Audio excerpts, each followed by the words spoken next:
Assalamualaikum warahmatullahi wabarakatuh.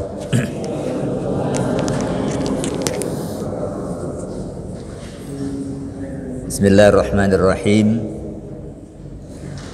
Alhamdulillahi haqqa hamdi, wassalatu wassalamu ala man la nabiyya min ba'di, wa ala alihi wa ashabihi. Subhanaka la ilma lana illa ma 'allamtana innaka antal alimul hakim. Allahumma arinal haqqa haqqan warzuqna husnat ittiba'i wa arinal batila batila warzuqna husnal ijtinabi. Para jamaah sekalian, Bapak Ibu rahimakumullah.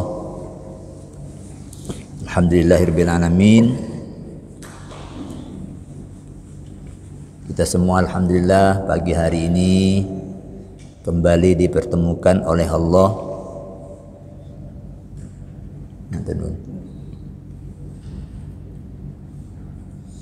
dalam satu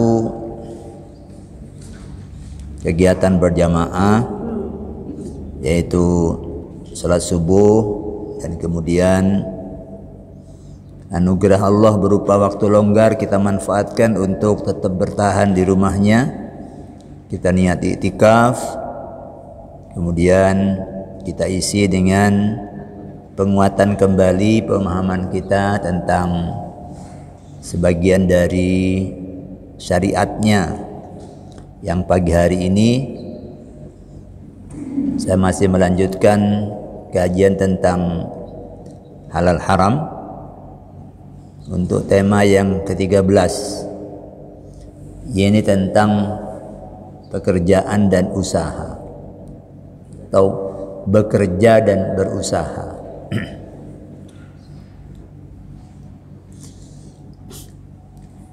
Saya ingin bertolak dari firman Allah dalam Al-Quran surah Al-Mulk ayat yang ke-15.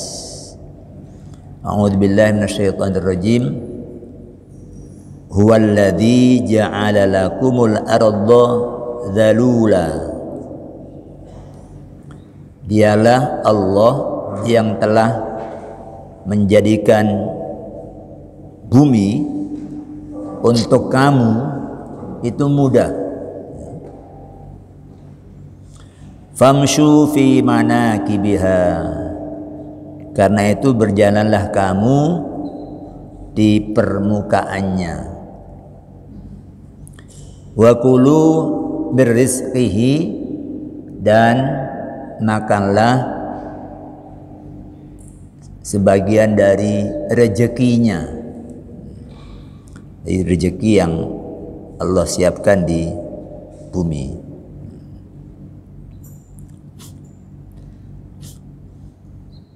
Di famshu itu maknanya cok menengai, lakukan sesuatu.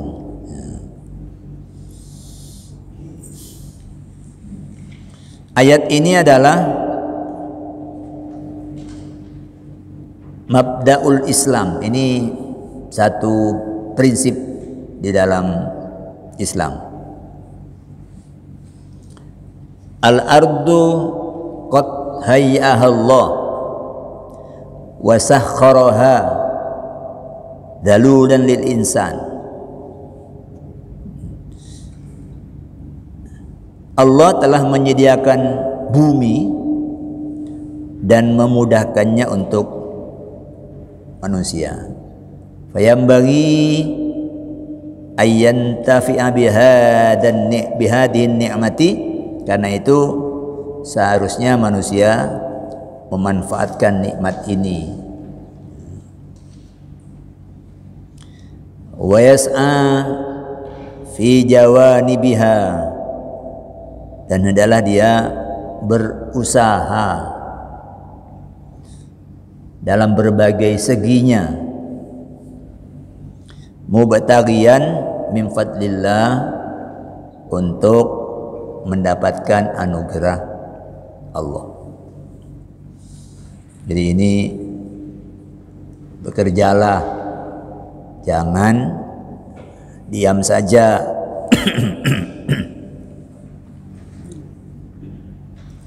Itu ayat yang kita jadikan titik tolak. Ini ada 3 item untuk pembahasannya. Yang pertama, berdasarkan mabda atau prinsip tersebut, Syekh Yusuf Al-Qaradawi menyatakan bahwa qu'udul qadiri anil amali haramun. Qu'ud itu duduk, ya, diem. Al-qadir itu orang yang mampu, orang yang memiliki kemampuan tapi dia qa'ada anil amal, dia cuma duduk aja, tidak beramal, tidak bekerja, tidak berusaha, maka diamnya itu haram. Diamnya itu haram.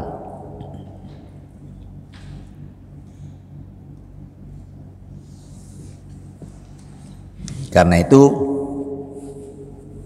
Nabi bersabda dalam hadis riwayat Abu Dawud 1638, la tahillus sadaqah li ghaniyin wala lidhi mirratin sawiyin. Zakat itu tidak halal disalurkan atau diberikan kepada orang kaya. Orang kaya itu orang yang memiliki kecukupan, dan orang yang punya kekuatan yang cukup lah, yang sempurna. Itu kata Nabi, itu tidak halal. Nanti itu bikin orang males.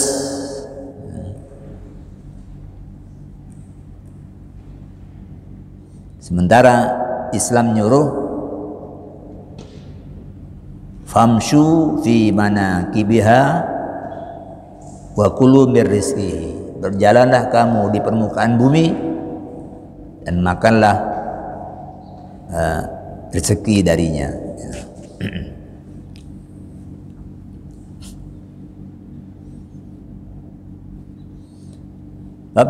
Kalau orang yang mau itu banyak zakat itu dianggap kayak apa gitu.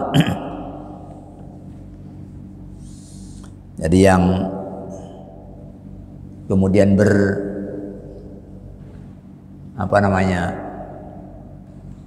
tampil kayak orang melarat itu banyak untuk dapat bagian. Ngaku-ngaku barangnya hilang karena di kendaraan digendam orang, habis semua. Itu banyak.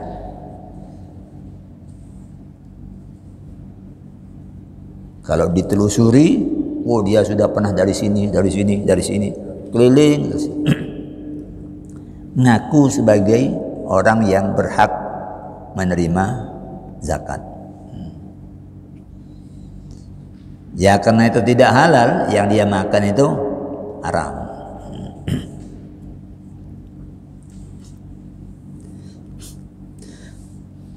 Orang yang bekerja, walau wujud pekerjaannya hanya mencari kayu bakar dan menjualnya, ini yang paling yang paling rendah barangkali kalau dilihat dari derajatnya orang kerja, itu yang disebut oleh Nabi. Tapi kalau di kita, kalau di kota itu sudah nggak ada orang cari kayu bakar. Yang ada adalah orang cari barang-barang bekas, kerdus-kerdus, lalu kawat besi, itu dicari.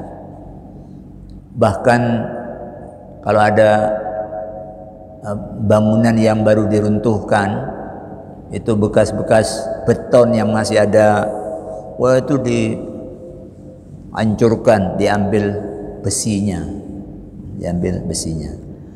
Orang yang kerja kayak gitu itu, kata Nabi, itu lebih punya gengsi, punya harga dalam pandangan Islam dibanding orang ngemis, orang minta-minta. Hadis Al-Bukhari 1471, la ayyakhudha ahadukum hablahu fayatiya bihusmatil hatab ala dhuhrihi fayabi'aha fayakuffallahu biha wajhahu khairun min ayyas alan nasa a'tauhu aw mana'uhu.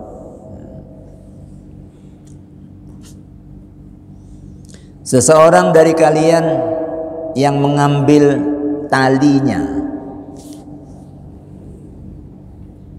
fayatiya bi husmatil hatab, kemudian dia datang dengan satu ikat kayu bakar, ala dhuhrihi, dia panggul di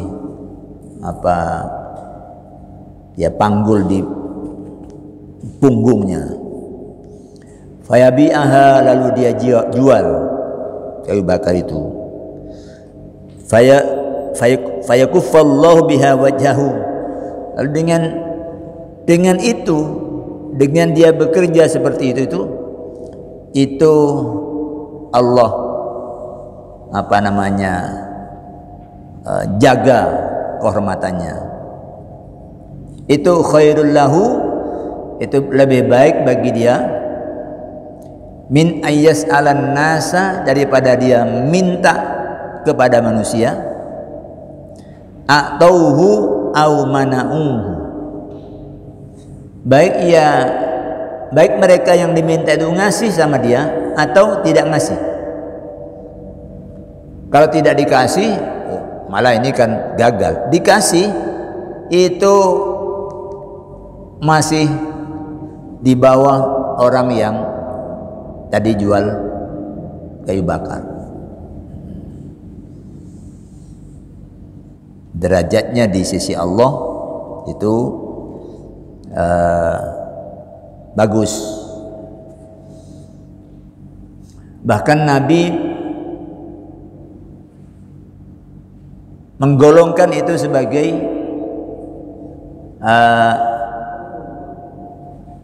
jihad di jalan Allah. Ada seseorang yang badannya kuat, bagus, itu lewat. Ketika di situ ada sekelompok sahabat dan Nabi juga ada di situ. Lalu ada yang nyeletuk, badan sekuat itu, sebagus itu, eman-eman kalau tidak dipakai untuk berperang di jalan Allah. Terus Nabi meluruskan ini, ya. Kata Nabi, kalau orang tadi yang lewat itu dia pergi untuk mencari rezeki yang halal, untuk membiayai orang tuanya yang fakir, dia di jalan Allah. Kalau dia pergi untuk mencari rezeki yang halal buat dia dan keluarganya, dia di jalan Allah. Jadi bekerja mencari yang halal itu adalah bagian dari ibadah, karena itu diperintah. Apalagi kemudian yang kedua ini, item kedua, pekerjaan mengemis atau meminta-minta itu bukan saja tidak berharga, tidak punya derajat, tetapi lebih-lebih ia adalah pekerjaan haram. Ini yang jarang menjadi kesadaran bahwa ngemis itu pada dasarnya adalah haram. Jadi bukan hanya makan babi, nyolong, tapi ngemis itu haram. Bukan hanya korupsi.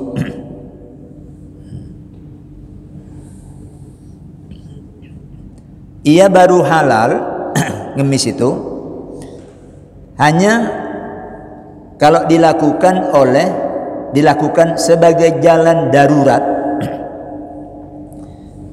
oleh orang yang terdesak kebutuhan. Hanya kalau posisinya seperti itu, akibat salah satu dari 3 keadaan. Nabi. Jadi ada seorang sahabat namanya Qabisah bin Mukhariq Al-Hilali. Sahabat ini mengalami keadaan di mana dia ada kebutuhan mendesak yang tidak bisa dia atasi. Fa'ataitu Rasulullah sallallahu alaihi wasallam. Kata Qabisah ini, saya kemudian datang kepada Nabi. As'aluhu, saya datang meminta. Meminta itu karena Nabi ini pengelola zakat, maka dia tentu yang dimaksud adalah meminta bagian dari zakat. Faqala, lalu Nabi bersabda, Akim hatta ta'tiyana as-sadaqah. Ya sudah, kamu tunggu di sini sampai nanti ada orang nyetor zakat. Terzakat. Fana muro laka biha, nanti saya suruh agar zakatnya itu bisa dialokasikan untuk kamu. Lalu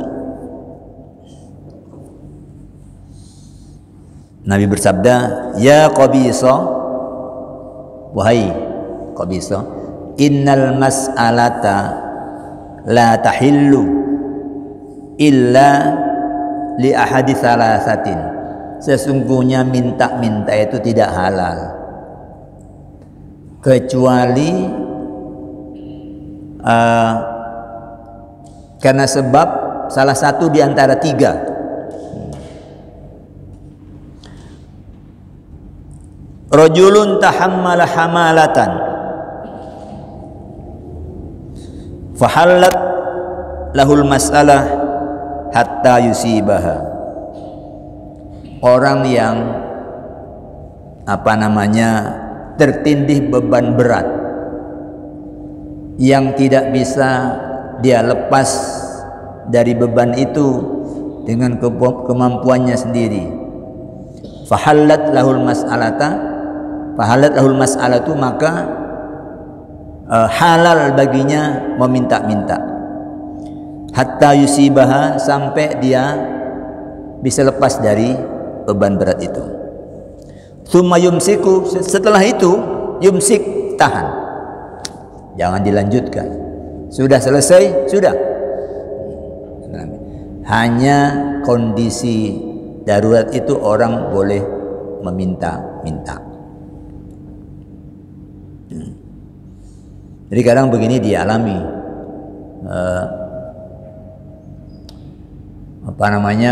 saya punya tetangga itu begitu purna dia dapat pesangon, tiba-tiba dia dapat cobaan, anaknya terlibat narkoba. Wah, ngurusi urusan ini sampai habis itu duitnya. Kemudian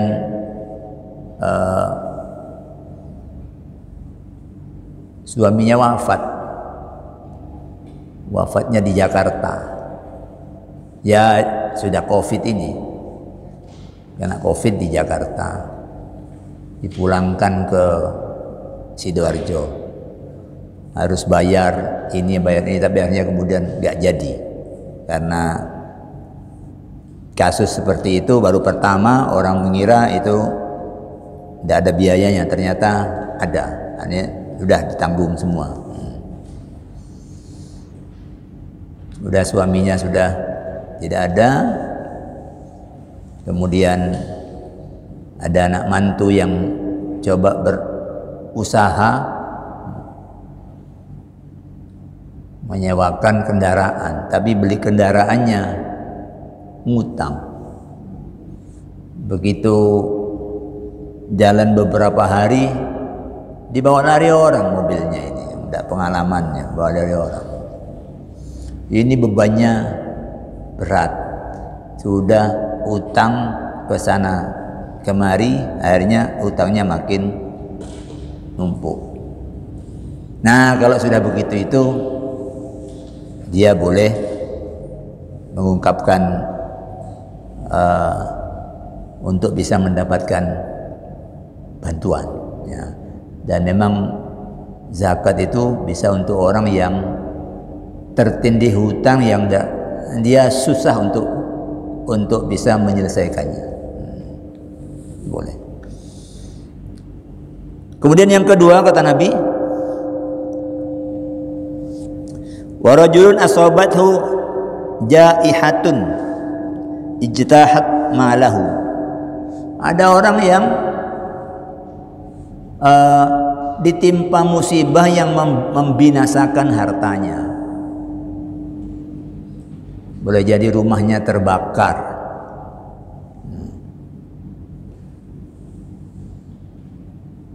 habis hartanya.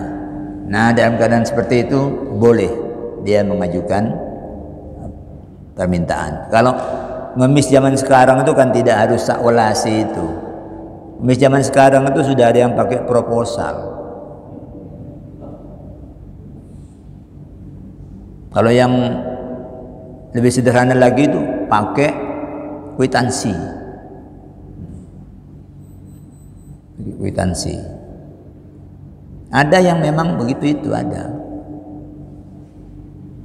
Tempat saya berulang-ulang, saya lihat suratnya, pondok pesantren ini masih saya simpan, datang lagi, masih pondok pesantren yang sama, yang namanya masih sama, tapi tanda tangannya beda.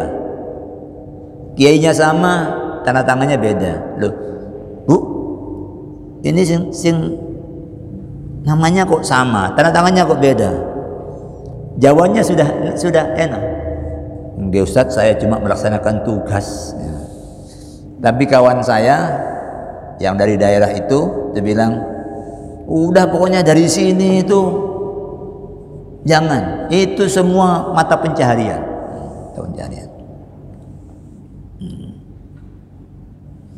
Terus yang ketiga, tadi itu kalau sudah selesai itu hatta yusi baki waman, sampai dia menemukan standar hidup yang mulai bisa lagi nyonggok awake dhewe, baru leren. Ya. Orang yang habis hartanya itu. Kemudian yang ketiga, orang yang asabathu faqatun, orang yang ditimpa oleh kemiskinan, dia memang miskin. Hatta yakula salasatun min dawil hija min qaumihi, sampai setidaknya orang pandai di kampungnya itu berkata orang itu miskin. Artinya dalam pandangan lingkungan orang ini miskin. Nah, dia halal meminta sampai dia menemukan kemampuan untuk nyonggo sendiri, ya.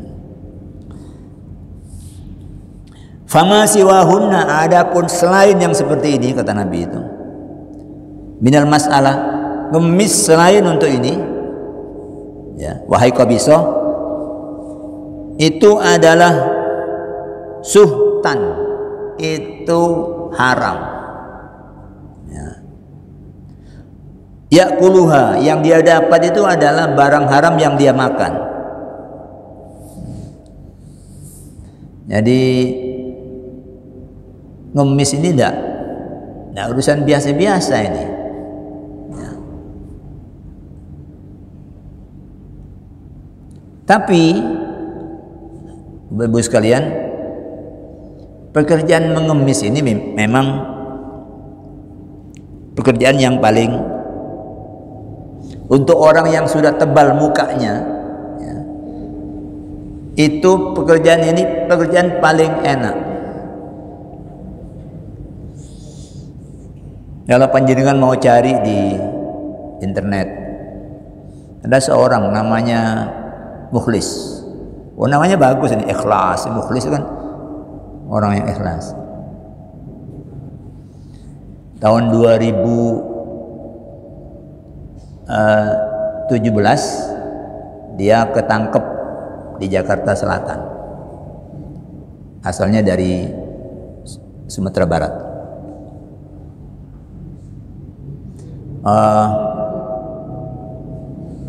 Ditangkap, terjaring oleh Satpol PP. Oh, ternyata di tas yang dia bawa itu ada duit 86 juta. Terus ketika ditanya, ini hasil ngemis? Tidak, Pak, saya tidak ngemis, Pak. Saya cuma duduk istirahat aja di situ. Jawabannya itu pinter, jawabannya itu pinter.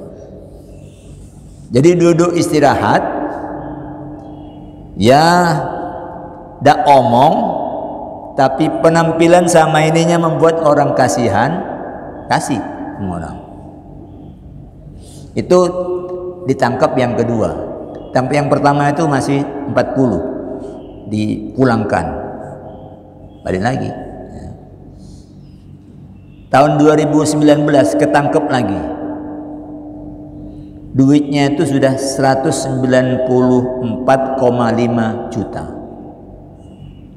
Terus yang terakhir ditanya, saya baru mau pulang kalau sudah jangkep 200. Jadi dia ada warung di situ yang banyak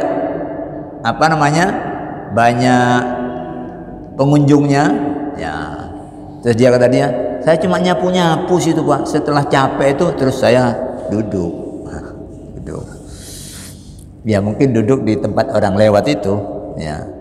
Umurnya 64 tahun, sudah berjenggot putih, ya kan bayangan orang ini, padahal di tasnya itu dia banyak duitnya. Ada lagi namanya Legiman, itu di Pati. Itu ketika terjaring operasi ditanya, kamu ngemis sehari dapat berapa? Ya paling sedikit 500, Pak. Iya, 500.000. Paling banyak ya kadang-kadang sampai 1 juta. Wah, mungkin dia tempatnya itu tempat basah, ya, tempat basah. Jadi minimal 500, berarti 1 bulan kan 15 juta.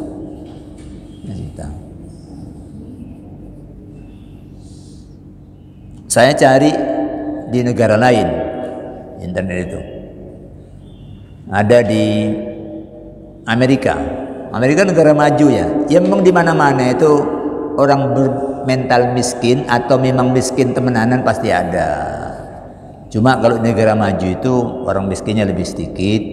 Kemudian biasa ada program sosial dari pemerintahnya itu yang ngasih jaminan dengan angka yang lebih besar. Kalau di kita kan itu baru sekitar 150.000, 200.000 itu yang untuk santunan miskin. Tapi ada yang apalagi itu yang lewat departemen yang dulu Bu Khofifah mimpin itu, apa namanya itu ya, itu untuk ibu-ibu hamil dan keluarganya, itu disantuni yang miskin-miskin itu. Di situ ada namanya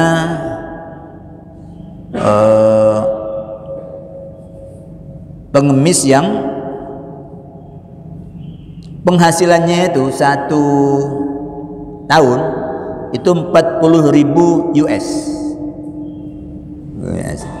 Itu artinya 592 juta uang sini setahun.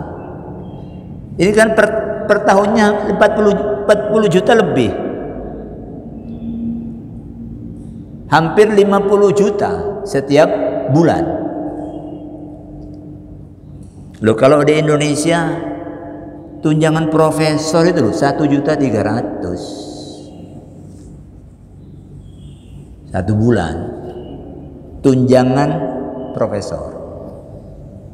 Kalau yang di bawahnya lagi itu 1 bulan 900. Kalau gaji sama dengan umumnya. Lah ini orang cuma duduk dengan tampilan yang membuat orang kasihan bisa hampir 50 juta 1 tahun. Kan enak ini. Kan enak. Dari sudut itu enak. Yang penting mukanya tebal. Kenapa tebal? Ya, kata Nabi, orang yang begitu itu ya, yang bukan karena sebab tadi yang digambarkan, itu kata Nabi, dia adalah seperti orang yang memungut api. Alladzi yas'alu min ghairi hajatin kamathalil ladzi yaltaqitul jamra. Jadi yang dapat 500.000 itu sebenarnya itu adalah al-jamru, bara api yang dia kumpulkan. Tapi wujudnya duit. Ya. Tapi Nabi bilang itu bara api. Nabi menyatakan innal masaila kaduhun, sesungguhnya perbuatan meminta-minta itu adalah kaduhun, itu luka, seperti sayatan luka. Yaqdahur rajulu biha wajhahu. Orang yang melakukan itu sama dengan orang yang menyayat mukanya sendiri. Fa insya'a, kalau dia mau ya silakan, biarkan itu muka itu luka disayat-sayat sampai banyak. Atau kalau dia mau tarokah, tinggalkan. Pilihannya cuma itu. Kalau mau terus, berarti setiap minta kamu menyayat luka di wajahmu. Kalau mau enggak, silakan dia tinggalkan, jangan lakukan itu.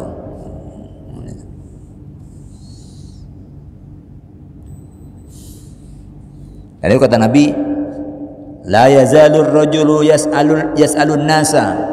Orang-orang itu terus saja minta kepada manusia. Hatta ya'tiya yaumal qiyamati laisa fi wajhihi mus'atul lahmin.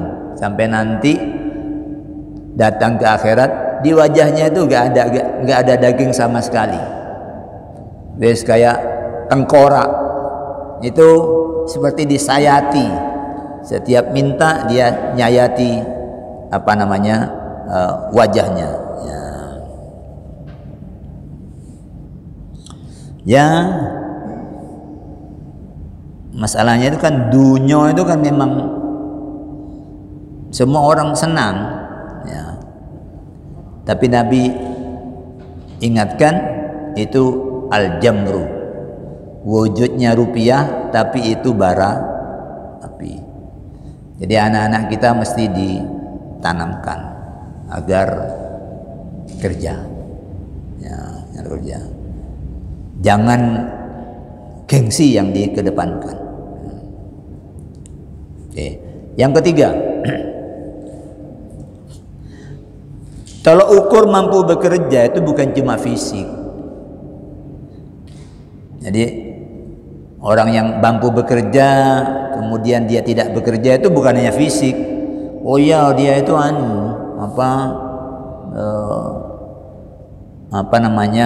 badannya sudah tidak mungkin kerja.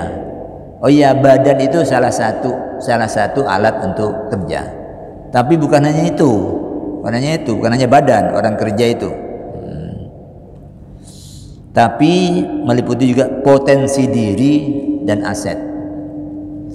Orang dikasih Allah potensi. Ya. Dan juga mungkin orang itu punya aset. Badannya tidak bisa dia pakai sebagai media untuk kerja, dia gunakan potensi lainnya untuk mendapatkan uang. Jadi orang yang misalnya sudah sedemikian terbatas, tidak bisa kemana-mana, ya, dia masih bisa manfaatkan potensi lain yang Allah berikan untuk mendapatkan rezeki yang halal. Potensi itu misalnya kecerdasan. Kecerdasan itu banyak. Dulu saya pernah baca 6, sekarang sudah ketemu 9, dan masih mungkin ini ketemu itu pemilahannya aja. Tapi pada dasarnya kecerdasan itu dari dulu sudah ada. Pertama, ada orang punya kecerdasan linguistik. Orang ini sensitif terhadap suara, sensitif terhadap makna, sensitif terhadap ritme kata-kata. Jadi orang ini kalau nyusun kalimat, itu kalimatnya enak. Ya. Itu berarti dia cerdas. Ya. Orang seperti ini bisa bikin puisi.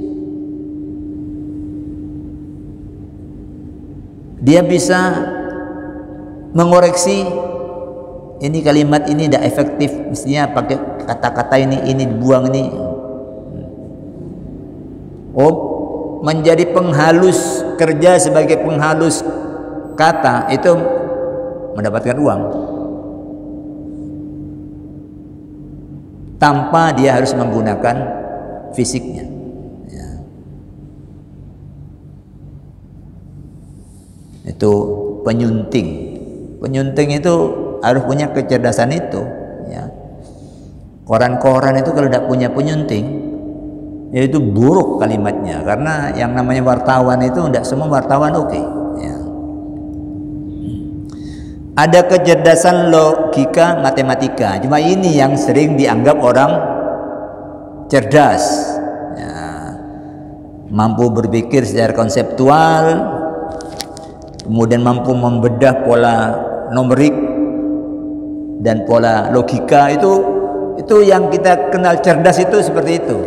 Ini hanya salah satu bagian dari kecerdasan. Ada kecerdasan visual spasial. Ya. Ini orang ini mampu menangkap warna, mampu menangkap arah dan ruang secara akurat.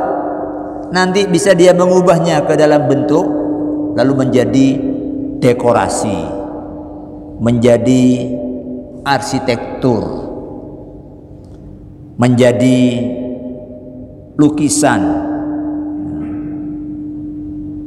dan itu bisa menghasilkan uang. Ya. Jadi saya dulu tahu tukang tempat saya yang punya kecerdasan seperti ini dibawa oleh orang kaya yang mau bikin rumah seperti yang dia lihat di Malang. Orang ini tukang aja, diajak ke Malang, dia lihat, setelah lihat pulang, dan dia bikin kayak itu. Jadi yang punya itu heran, belum ada foto, tapi dia bikin kayak rumah yang di Malang itu. ini orang punya kecerdasan apa visual, ya, visual. Ada kecerdasan gerak, jangan gerak. Jadi kalau ada orang bisa mainkan botol diginikan itu, botol 3 atau 4 digini-ginikan itu nggak jatuh, puter-puter, tangkap, itu kecerdasan gerak. Kecerdasan gerak. Kaiso itu walaupun ustadz, kalau kecerdasan di situ lemah, nggak dapat uang. Tapi walaupun ini gak sekolah, gitu-gitunya oke, itu bisa dapat uang. Banyak sekali apa namanya, kalau orang mau mencari, kayak pemain bola itu yang bisa giring, itu kecerdasan gerak, ya, kecerdasan gerak. Tukang sulap yang dengan tangannya cepat sekali, itu juga kecerdasan gerak. Jadi banyak sekali ya, Allah memberi potensi untuk orang bisa dapat rezeki yang halal dengan kecerdasan yang ada dalam dirinya itu banyak. Ada kecerdasan musikal, dia bisa mengenali nada, irama, ritme, pitch, dia kenali, bisa mengubah. Itu walaupun dia di tempat tidur, itu kalau dia punya itu bisa dapat uang. Jadi banyak kecerdasan yang Allah berikan, termasuk aset.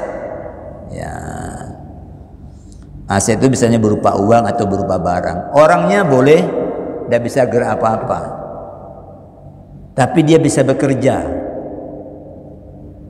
dengan nyewakan asetnya, dengan dananya diinvestasikan di apa namanya saham syariah. Oh, itu dia bekerja, dia bekerja, dia mendapatkan sesuatu.